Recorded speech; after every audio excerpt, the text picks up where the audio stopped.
nem a família acreditaria que ele sobreviveria. Porque ele tem 3 meses de idade. Quantos meses? E nem a mãe nem o pai colocam nome nele.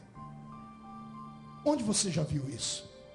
Uma mãe e um pai terem um filho e não escolherem um nome para dar a ele. Por que não dar o nome a um filho?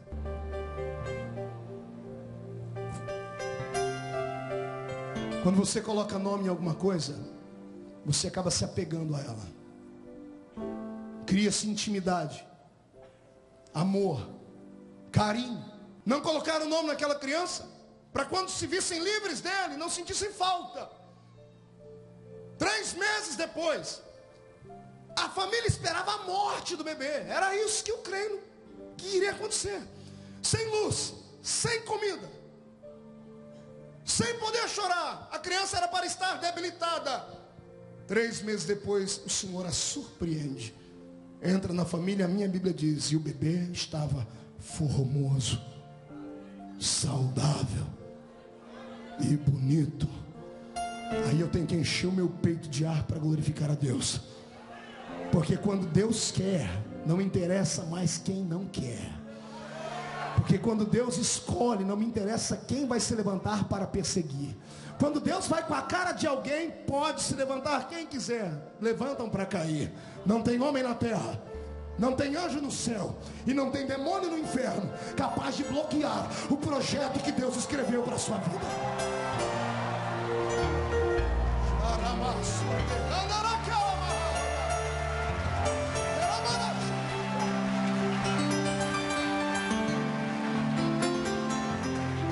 Pastor, a história é bela, mas ninguém nunca me deixou sem chorar.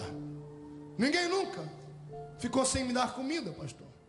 Eu não carrego sequelas e traumas porque eu não vi o brilho do sol. A história é bonita, mas não tem nada a ver com a minha vida. Será que não? Você nunca teve aquelas reuniões de família que cá para nós são intragáveis, onde começam a falar do passado? E a mamãe olha para você hoje, robusta e bela, e diz assim: você não sabe como você nasceu. Foi colocada numa caixinha de sapato desse tamanho. Quantas pneumonias duplas? Como foi aquele quase do carro que lhe atropelou? A queda dentro de uma cisterna? Qual foi a doença mesmo que lhe agravou e você foi uma criança difícil de crescer como as outras? Nasceu de 5 meses, como é que foi a história? Pastor, o que o senhor quer dizer com isso? Eu quero dizer algo que alguém nunca lhe disse. O diabo não sabe o futuro, mas ele não precisa saber o futuro para ver quando Deus está agindo. Quando o diabo olhou para os olhos de Deus e viu a sua mãe grávida, ele viu Deus brilhar. Quando ele percebeu que Deus olhou diferente para sua mãe, ele veio contra você. Tem gente que perseguiu desde a infância. Tem pessoas que carregam sequelas na sua alma desde o ventre da mãe. E ao invés de fazerem disso um trampolim para crescerem, fazem disso uma sepultura para caírem lá dentro. Pois eu venho hoje em nome de Jesus lhe dizer que os seus sofrimentos não serão vergonha no livro da sua história. Pelo contrário, eles vão te dar uma força, um empurrão tão grande hoje, que os demônios que te olhavam de cima para baixo até hoje te humilhando, se quiserem te enxergar amanhã, vão ter que comprar um par de binóculos, porque você vai estar voando nas asas das águias. Você nasceu para ser grande. Se você acredita nisso, eu quero ouvir você gritar até ficar rouco agora. Vai lá!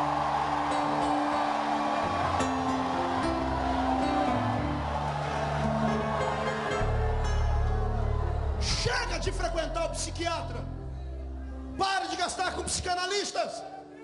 Pare de ficar tentando entender porquê das coisas. Aceite a vida como ela tem sido e tente mudar a sua história. Não seja um covarde. Não seja um ser humano que não vive, que vegeta. Não seja um ser humano vencido pela depressão. Você é cheio do Espírito Santo.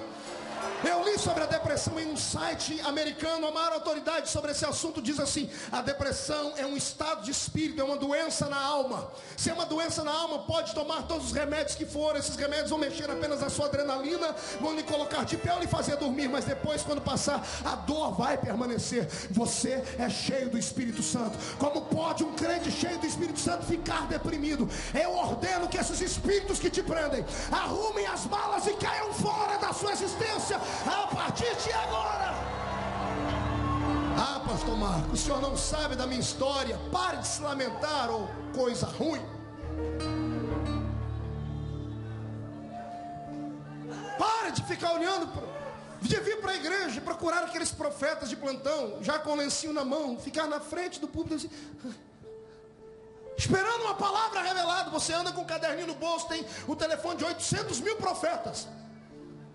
Fica ligando para isso toda hora, irmão. O que Deus tem para mim falar? Deus tem para te falar que você, para você tomar vergonha na cara e se levantar do chão, porque você não foi feito para cair. Derrota não é coisa de cristão. A Thalita cantou aqui. Ah, Jesus. Ah, pastor, o senhor fala isso porque o senhor é um rapaz bonito. Obrigado. O senhor se veste bem, muito obrigado. Mas quem vê cara não vê passado. Eu tinha todos os motivos do mundo para ser pior do que você 1 milhão de vezes. Nasci de uma família tão torta que só o carpinteiro de Nazaré para endireitar ela, pastor.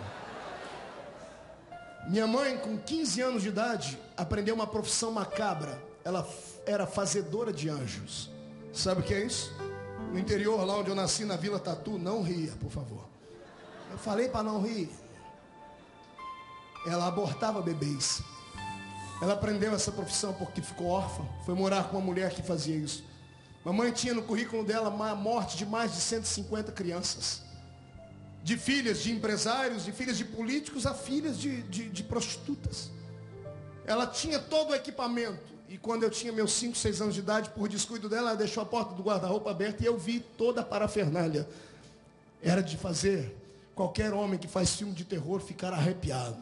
De arame, agulhas de tricô, ervas, remédios e coisas mais, para provocar aborto. Aí quando a mamãe engravidou de mim, ela namorava um português muito bonito e que não valia nada. Era o meu velho pai. Eu acho que eu herdei a minha beleza dele. Olhos azuis, 1,80 m, só no tamanho que não funcionou, mas... E ele disse para ela, se esse menino nascer, eu largo de você porque eu tenho família. E a minha mãe, obediente, foi no hospital e tentou a primeira vez o aborto. Tentando o aborto, foi levada às pressas para o hospital ensanguentada. O médico conseguiu segurar a gravidez. Passou algum tempo, ela tentou de novo o aborto, porque o meu pai continuou insistindo, se ele nascer, eu paro de cuidar de você. Ela voltou para o hospital machucada de novo, o médico segurou de novo e disse, olha, está com sangramento grande, essa criança é forte demais, não quer morrer. Na terceira vez que ela entrou, o médico sentou com ela e disse assim, moça, não tente mais, porque agora ele já está grande e vai prejudicar a sua saúde, se ele morrer, morre você também. Essa criança está toda machucada, a cabeça está cheia de ferpas, de buraquinhos, de picadas, não sei como é que ele está vivo ainda. E a minha mãe um dia em casa, num surto de ira, começa a esmurrar a barriga, dizendo, por que eu não tiro essa desgraça de dentro de mim? Minhas tias contaram essa história. E minhas tias que não eram crentes, e não precisa ser crente para saber quando o milagre está em andamento, disseram para ela, se ele não morre, é porque alguém lá em cima não quer que ele morra. Nasci, fui 8, 9 meses dentro de uma estufa, todo machucado. Eu era garoto, tinha os meus 7 anos de idade, e eu ganhei um presente, uma caixinha de engraxar sapato. É o meu troféu, tenho ela no meu escritório até hoje lá. Uma caixinha de engraxar sapato. Ela era tão grande e pesada quando eu era garoto, e hoje ela mal cabe no meu ombro. E quando eu olho para aquela caixinha de engraxar, eu tenho boas memórias, boas lembranças, e algumas tristes. Uma delas foi de um dia que eu entrei na casa de um cidadão lá na minha cidade, chamava Doutor Amador. Vou parar por aqui porque não existe só um, tem vários, né? Se ele assistir a fita, ele não vai se sentir ofendido. Mas era um homem importante da minha cidade. Ele tinha 12 pares de sapato, ou era 14, já não lembro mais. Eu sei que eu engraxava os sapatos dele todo sábado. E um dia, engraxando o sapato dele num canto, ele com a família aqui numa mesa almoçando, eu vi quando ele disse para o garoto, o filho dele, o Júnior, dizendo assim, filho, você tem que aproveitar a vida como seu pai tem. Tem que se alimentar, tem que comer, tem que estudar. Eu vi quando o pai dele disse, está vendo aquele garoto ali? Eu sempre fui muito curioso. Meu olhinho estava ali olhando na caixinha de engraxar sapato, mas as minhas anteninhas estavam ligadas sempre. Estava captando tudo que estava acontecendo ao redor.